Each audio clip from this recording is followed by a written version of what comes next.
forgot about putting in the Lord's Prayer, and when two or more of you are gathered together. And you know, right now we have a bunch of us gathered together, and we as a group can manifest things. And we're going to experiment a little bit with that tonight because we have time. We've only been on for 20 minutes so far. And so I'm going to go further into this because Saint Germain really wanted me to express how important it is to focus as a group and to bring the energy to a higher level. Now, when I started TM, they taught us a lot of different things about transcendental meditation and how in the 1980s, Washington, D.C. had the highest murder rate in the country. And literally there was dozens of people being murdered every day in our country's city that's the capital.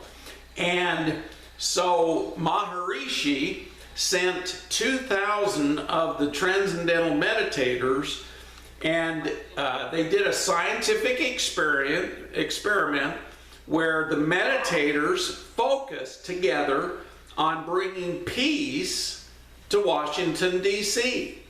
And within 2 days, the murder rate went down to 0. Also, aggravated assaults, robberies, all kinds of mischief went down to minimal amounts. And as they did the meditation, they stayed there for 3 months and meditated and prayed, and the crime rate went so low that they proved by doing this for 90 days that they could do it. Well, after the 90 days, everybody had to go to their homes and, you know, go earn some money again. And so they quit. And slowly, the crime rate started to rise again.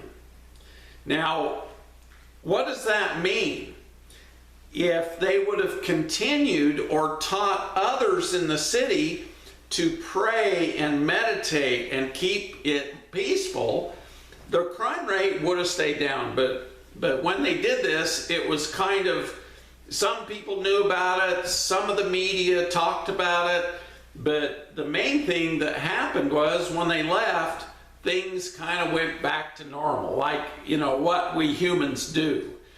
And so Maharishi, after a couple of years, the city actually called him up and asked to have the meditators come back again because things were getting out of control. But it took a couple of years for the levels to come up, because as you clear the air, it actually stays cleared for longer beyond where you stop the meditation.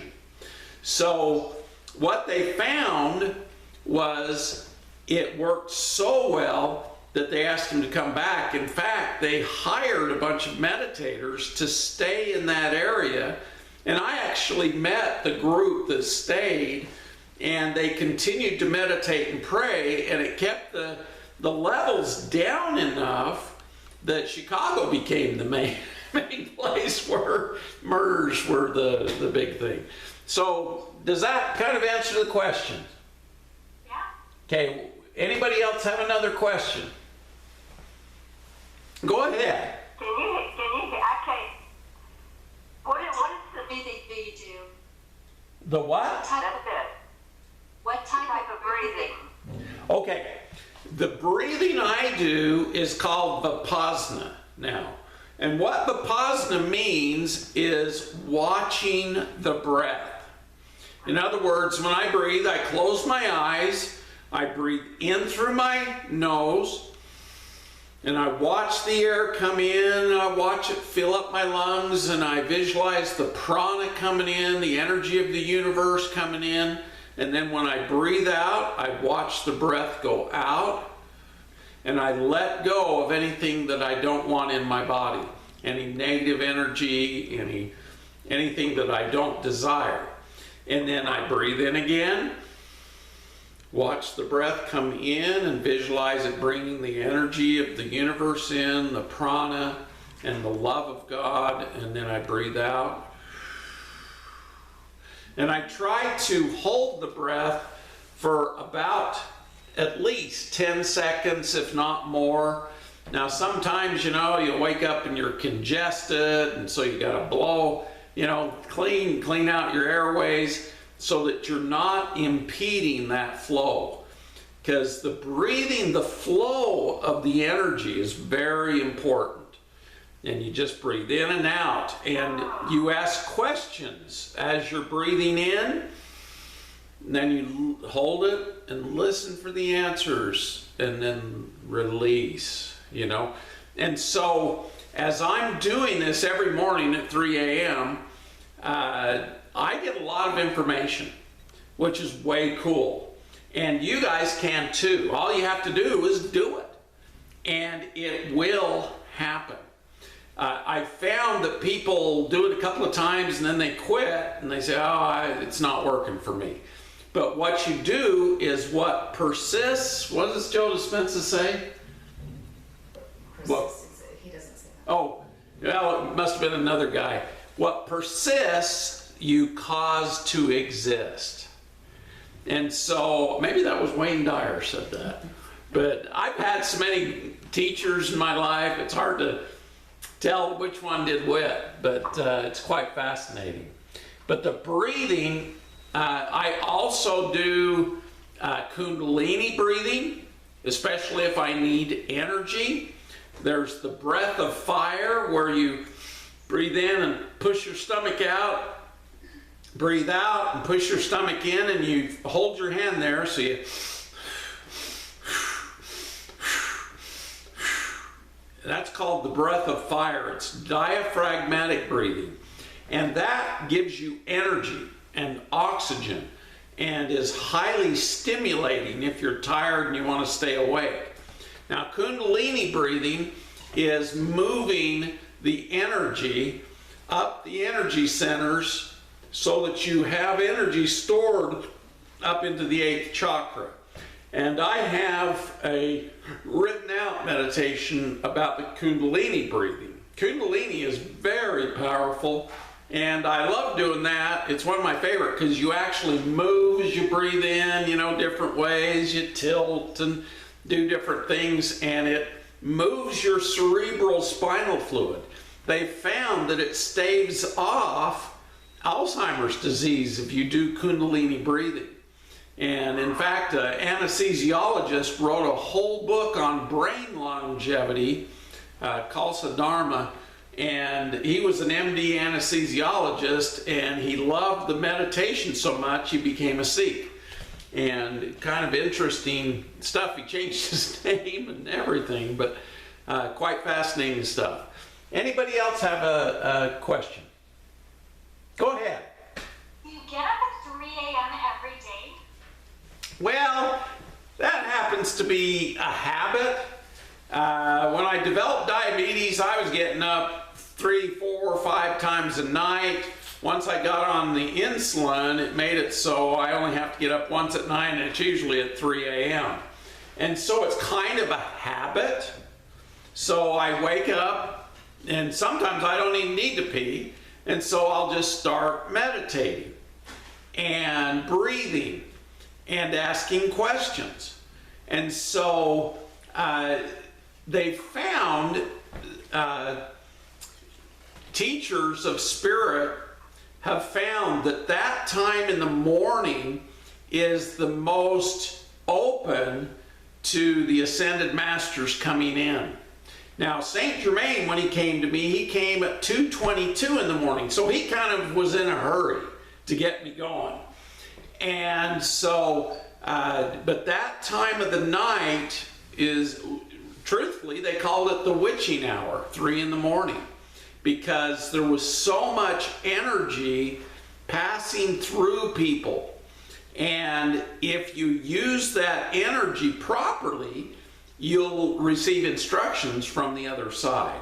So that's why 3 a.m. always hits me.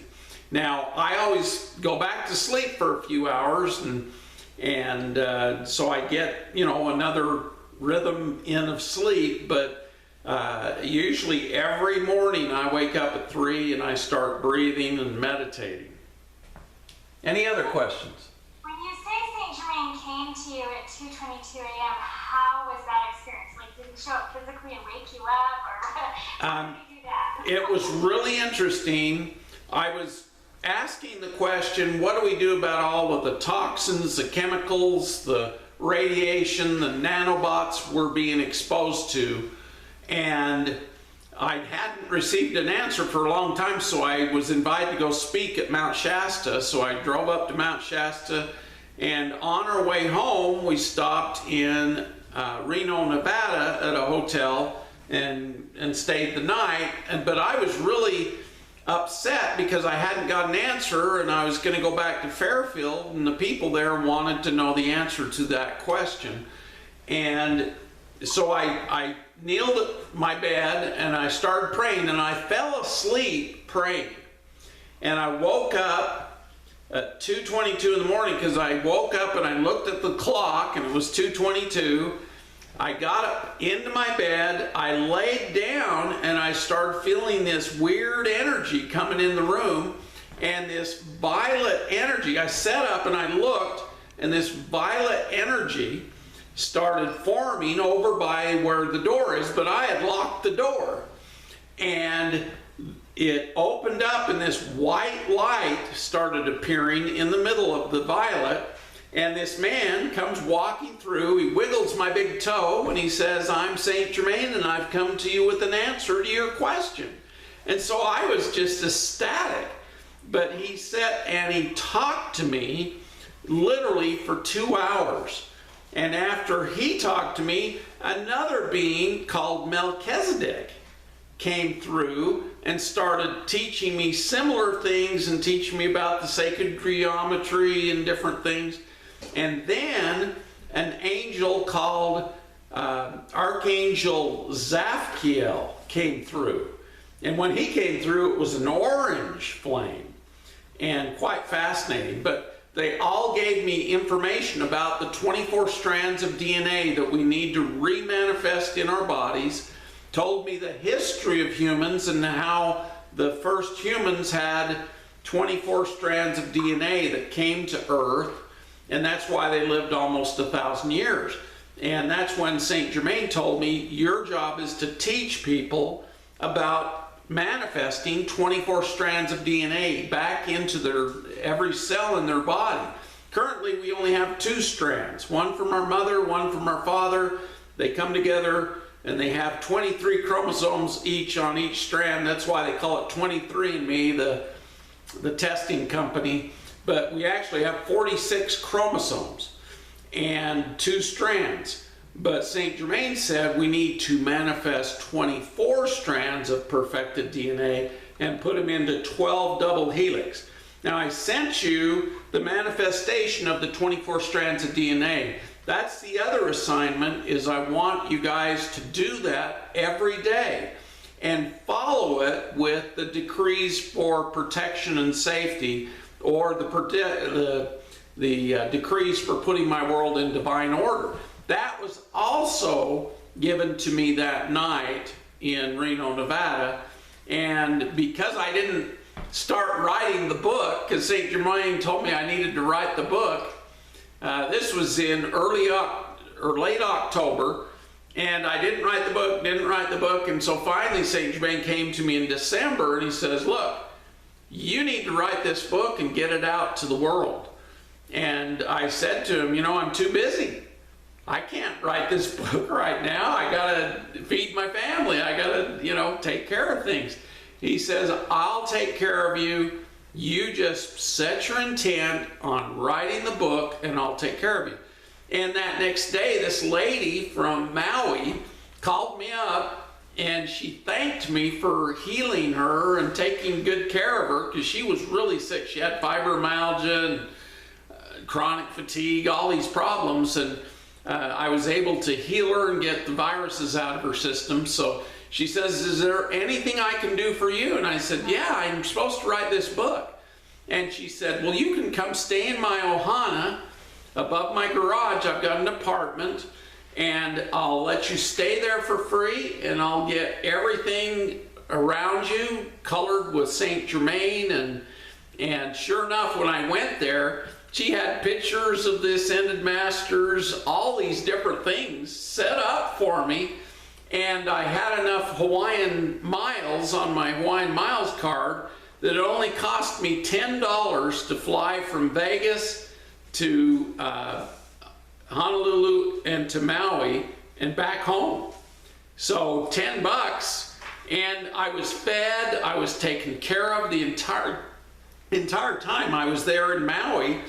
And so those are the kind of things that will happen to you when you start manifesting and asking questions and listening for the answer and contemplating and doing all those things we need to do. We have time for one more question if anybody has one. Where do we get where are you? Where do we get the decrees for protection? Okay, the decrees for protection, I thought I sent them to everybody, but maybe I didn't. If you haven't got something, contact me at scott.healthlongevitync@gmail.com, my email, and say, I didn't get this. Will you please send it to me? And we will send it to you. Does that make sense? Any other questions? Good. Okay. Thank you. You're welcome. Now we're running out of time. Oh, go ahead. I'm talking to you on the phone and I'm watching you on Zoom. Zoom has no sound for me. Oh, I'm sorry. Somehow you have to push that you allow your phone to listen, audio. And so, I did that. can you hear me now though? Yeah, I can hear you on my phone. Good. I cannot hear you on my computer. I can see you on my computer and I can hear you on my phone. Okay. So I can hear you just fine, and I hope you were able to hear the whole talk. So I got in about halfway, so I'll watch the recording. now I do record this. I've got it recording, and I will send a copy of the recording to everybody. You know, the link to see the recording, so you can rewatch from the beginning. Okay, we're pretty much running out of time. What I'd like to do is review. We need to create sacred space, so I want right now everybody who's listening to create an area in their house where they can pray and meditate and make it a sacred space. And the way you do that is you put up pictures of the Ascended Masters, Mother Mary, Jesus, whoever you believe in, and put them there. Even if you don't believe in them, put them there, because they come. Especially when we have their picture, you think of them and they come to you. And they are there. And then we start asking them questions in that sacred space and praying, contemplating, and dedicating the area to sacred things. Because it's very important that we have a place where we can have sacred time. Now, the other thing I want you to do is make a vision board. And we'll talk more about that, and I'm going to send you a video about that. I want to complete this in the next 50 seconds, so I need to give you a blessing right now. In the name of the Almighty, I am that I am, and in the name of Jesus Christ, we send a blessing forth to all of you who are in my voice. We bless you with health and strength, that your minds will be enlightened, that your spiritual abilities will become enhanced, that you will receive of the Spirit and receive answers to your questions. We bless you that you will have more faith, more knowledge, more feelings of goodness and kindness. We seal these blessings upon you and do it in the name of the Almighty, I am that I am. So be it, so it is. Now, there'll be 2 recordings. One will be the first 20 minutes, the second